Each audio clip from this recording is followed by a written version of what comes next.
In 2281, the Second Battle of Hoover Dam was fought. Described as the greatest conflict since the Great War itself, the battle saw two opponents locked in bitter conflict. One side, the democratic modern New California Republic, seeking to add the Mojave as a new state to their growing nation. On the other, the authoritarian Romanesque forces of Caesar's legion, who sought to claim the Mojave as the new capital for the group. One other faction, or individual, can also stake their own claim to the region, however, that being the owner of the New Vegas Strip itself, Mr. Robert Edwin House. Despite the multitude of options that can be chosen for who is the ultimate victor in the region, none have ever been directly canonized or referenced in any other games, until potentially now.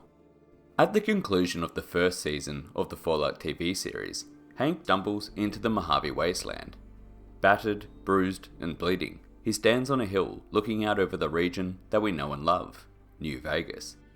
As having had his plans for Vault-Tec to resettle the Wasteland as the one true faction stymied, with a resurgent brotherhood laying claim to his home base of LA, Hank seeks refuge and support from one of the few pre-war men who might be able to help him, and this man is Robert House, the CEO and sole proprietor of the New Vegas Strip.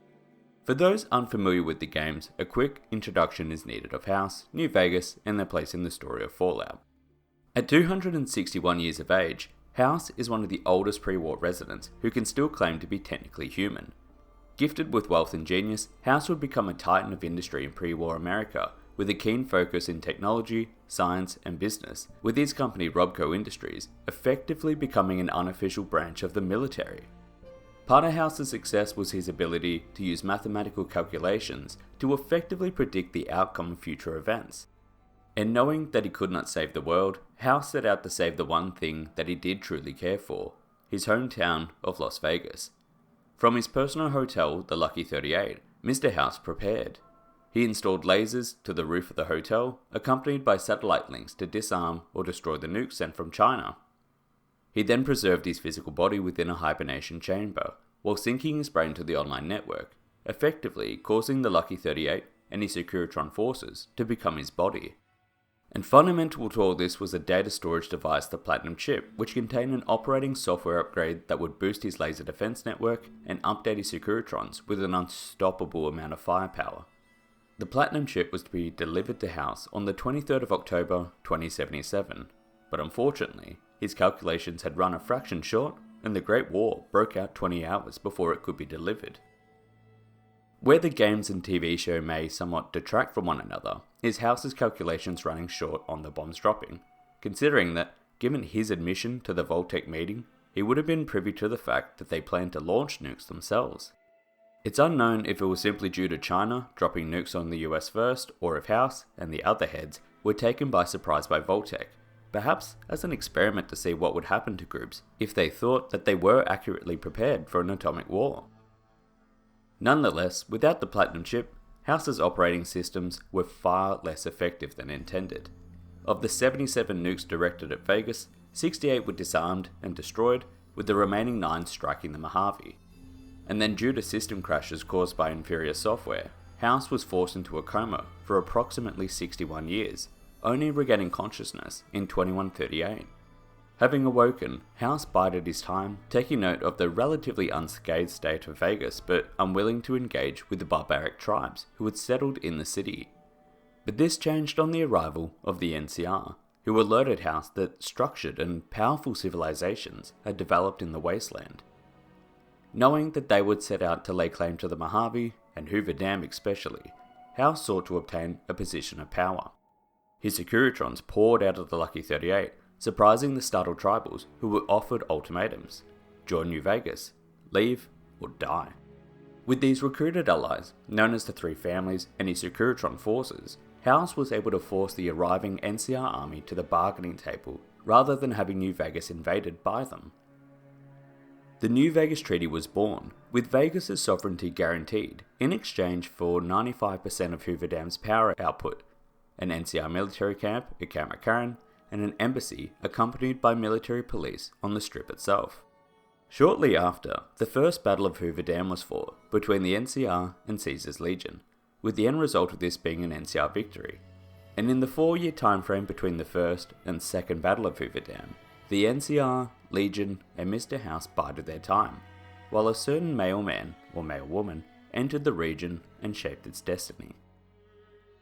Multiple webs of fate are able to be launched at the player's direction.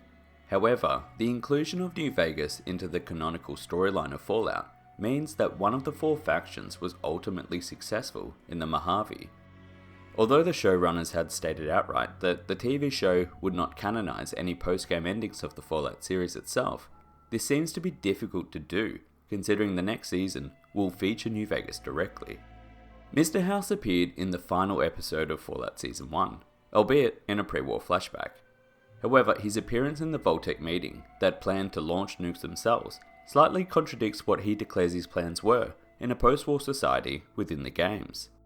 In a recent interview, showrunners Graham Wagner and Geneva Robertson confirmed that Mr. House will appear in Season 2, stating, "Many of our lead characters are Vegas-bound, and Las Vegas in the world of Fallout is Robert House's town.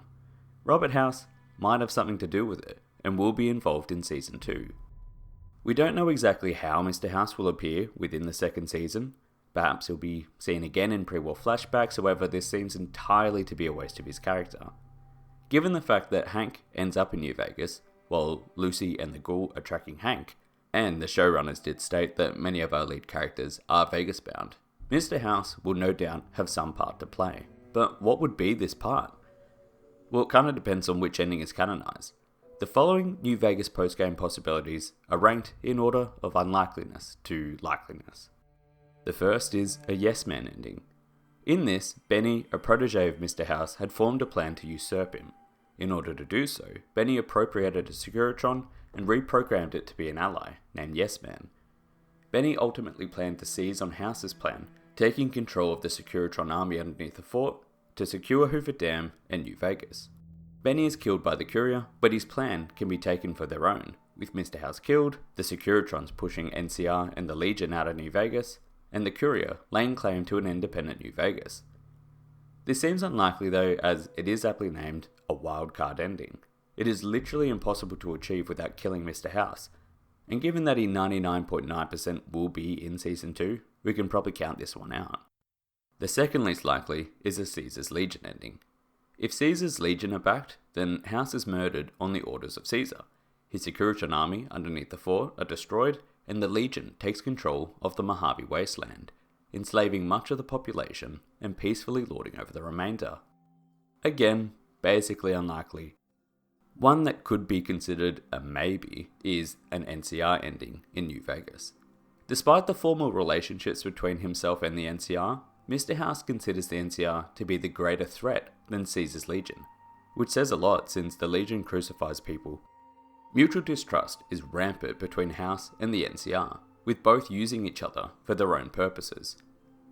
However, while the NCR ultimately wants House out of the picture permanently, Mr. House actually does not want to destroy or even kill many of the NCR forces. He considers them a society of customers, in which he can use their money to remake the Mojave into a nation that can reach the stars. Literally. Again, unlikely that the NCR were victorious in the canon, given the status of the nation in the TV series and the fact that House is probably alive. However, there does exist cut content that allowed Mr. House to agree to be annexed by the NCR and survive in an NCR playthrough. And lastly, the one that I think is probably the case, a Mr. House ending. In a House ending, the Legion are sent packing from Hoover Dam, while the NCR are outmaneuvered, being forced to pay exorbitant rates for continued access to the water and electricity produced by Hoover Dam. Their citizens, however, are still encouraged to visit New Vegas, spend all their caps, and fund House's city-state. With his upgraded Securitron army, the NCR are pushed out of the region, and House has the power to protect and project his power from external and internal threats. His grand plan, as stated, is to utilize the NCR's consumer base to jumpstart his own efforts to save humanity, stating, New Vegas is more than a city. It's the remedy to mankind's derailment. The city's economy is a blast furnace in which can be forged the steel of a new rail line running straight to a new horizon. What is the NCR? A society of people desperate to experience comfort, ease, luxury. A society of customers. With all that money pouring in, give me 20 years and I'll reignite the high technology development sectors. 50 years and I'll have people in orbit. 100 years and my colony ships will be heading for the stars to search for planets unpolluted by the wrath and folly of a bygone generation. However, in the short glimpse we had of the Mojave at the end of Fallout Season 1 is anything to go by, things haven't gone to plan. New Vegas was always the core centre of the Mojave Wasteland, and Mr. House had made no secret that he viewed the communities outside of it largely beneath notice. However, at the conclusion of his ending, and from his prior comments, the region itself would be revitalised, not necessarily for the sake of its people, but for his own lofty plans of resettling and colonising faraway planets. And from what we see at the end of Season 1, the landscape is barren, dotted with what appears to be small, localised settlements with nothing resembling the infrastructure that would reignite high technology development. The region basically just looks the same as it did in New Vegas, which was an active war zone that had been under threat for the last 4 years, and was not at that time entirely controlled by House and his unstoppable robot army. Essentially, Fallout Season 1 occurs in 2296 and 2297, approximately 15 years after the events of Fallout New Vegas. Given his own time frame, it looks like he's wildly behind schedule. However, there could be some factors that explain why a House ending looks the way that it does. House's plan to reunite the sector and leave Earth behind is almost entirely reliant on the existence of a post-war society that contains enough individuals with enough resources to finance his plans. And luckily for House, that society was born a mere state away. But his reliance on the NCR to fund this plan is one of the worst ideas in billionaire school, as you always need to diversify your portfolio. House demands that President Kimball and General Oliver are spared in the Mojave campaign, not out of care for them, but purely for his own purposes. By his reasoning, keeping them alive allows them to be the scapegoat for the NCR's losses. Kimball is voted out of office, and General Oliver is blamed for the defeat of the army. Best of all, no one in the NCR blames House for any of his actions, and the money continues to funnel in. But even in a House ending, things can go awry. President Kimball is able to be assassinated by Legion agents, and General Lee Oliver killed in a firefight, with House decrying that said actions may lead to a trade embargo, or even outright war. Even without these deaths, Mr. House misjudges how pissed off the NCR is likely to be with him in particular. The Mojave campaign was a deeply unpopular war in the NCR, and yet the NCR itself will clearly see that he was the one who gained the most from it. His document provided to General Lee Oliver, detailing the free economic zone of New Vegas, reads the following. So long as NCR military personnel comply with this order to withdraw, electricity and water will continue to flow from Hoover Dam to the NCR. Electricity will be 5 caps per kilowatt hour, water 5 caps per gallon. The NCR's Council's Office of Budget will receive invoices bi-weekly. Prices are subject to change without notice. House does hold all the cards in this. The NCR needs the power and the water for their nation, and so they're forced to pay whatever price House is charging for it. But overcharging his only consumer base may have brought about his own ruin. The NCR in New Vegas is already mentioned to be in somewhat of a declining state. Lakes, dams, and aquifers are said to have been emptied.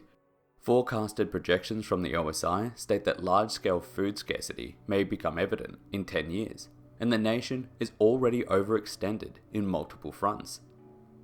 The fall of Shady Sands is stated by Todd Howard to occur immediately after New Vegas, with the NCR itself losing its capital to an atomic bomb.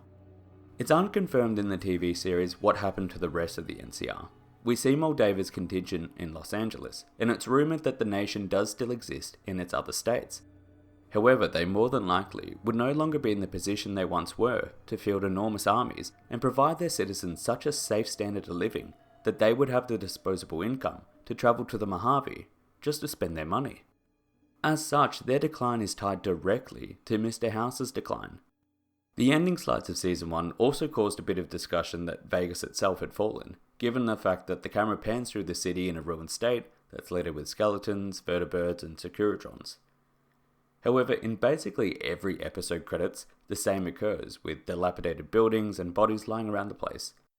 For example, episode 7's credits show the Griffith Observatory abandoned and destroyed, lying in ruins, with only skeletons and dead Brotherhood soldiers seen around it, while episode 8 itself shows the observatory fully inhabited, even after the previous inhabitants are routed by the Brotherhood. This could still mean that New Vegas isn't in the best place, and that the evidence of an NCR vertibird as one of the wreckages in the Vegas Strip indicates that conflict might have broken out between Vegas and the NCR. So essentially, of all the possible endings, Mr. House is the most likely to be canon, but it was never set in stone exactly what the future for he and New Vegas would look like.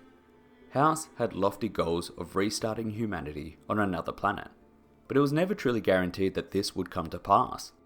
We do tend to forget that House legitimately stayed hidden in his tower for centuries without making any influence or power play on the Mojave Wasteland. It was only the arrival of the NCR that spurred him into any action. And of all his talk of calculating all possible odds, it seems difficult to imagine that he could have predicted a post-war society such as the NCR would come into being to restart his economy. What will be interesting to see is how House behaves in Season 2 itself. The TV series indicated that he himself was aware of the plan of Vault-Tec's to purposely drop nukes on America.